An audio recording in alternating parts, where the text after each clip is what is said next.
അനിമോള് വന്ന് മാപ്പ് പറഞ്ഞെന്ന് പറഞ്ഞിരിക്കുകയാണ് നമ്മുടെ അക്ബറും അതേപോലെ തന്നെ ആര്യനും. അക്ബറിനോട് മാപ്പ് പറഞ്ഞതിൻ്റെ റീസൺ മനസ്സിലായി. അക്ബറിനെ അങ്ങനെ ബസ്സിനോട് ഉപമിച്ചതിനും പിന്നെ വേറെ കുറച്ച് ബോഡി ഷേമിംഗ് ഒക്കെ അനിമോൾ നടത്തിയിരുന്നു. അനിമോളുടെ ഭാഗത്തു നിന്ന് അങ്ങനെ കുറച്ച് തെറ്റുകൾ സംഭവിച്ചു. അതിന് അനിമോൾ അക്ബറിൻ്റെ അടുത്ത് മാപ്പ് പറഞ്ഞതിൽ നല്ല കാര്യം.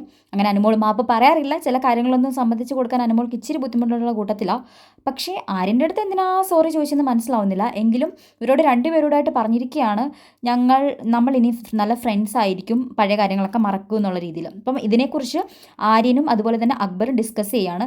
അപ്പം നെവിൻ വന്നിട്ടുണ്ടായിരുന്നു ആ ടൈമിൽ. അപ്പോൾ ആര്യൻ പറയുന്നുണ്ട്, അല്ലെങ്കിൽ എനിക്ക് അവളുടെ അടുത്ത് വലിയ പ്രശ്നമൊന്നുമില്ല, ഞങ്ങൾ ഓൾറെഡി നല്ല ഫ്രണ്ട്സാണ്, എനിക്ക് അവളുടെ അടുത്ത് ഒരു പ്രശ്നമില്ല എന്നുള്ള രീതി പറയുകയാണ്. അപ്പോൾ നെവിൻ പറഞ്ഞിട്ടുണ്ട്, ഇപ്പം അങ്ങനെയൊക്കെ പറയും, അവൾ ഇന്ന് പറഞ്ഞിട്ട് നാളെ വേറെ രീതിയിലായിരിക്കും കാണിക്കുന്നതെന്ന് പറയുന്നുണ്ട്.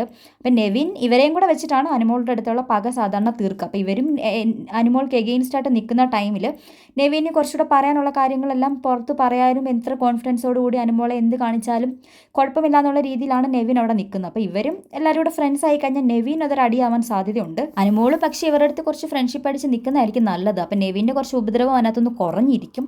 പിന്നെ അതേപോലെ തന്നെ നമ്മുടെ അക്ബറിൻ്റെ അടുത്ത് ആരെയും ചോദിക്കുന്നുണ്ട്, നിനക്ക് കുറച്ച് പേടി ഉണ്ടായിരുന്നില്ലേ പോകുമോ എന്നുള്ളത്.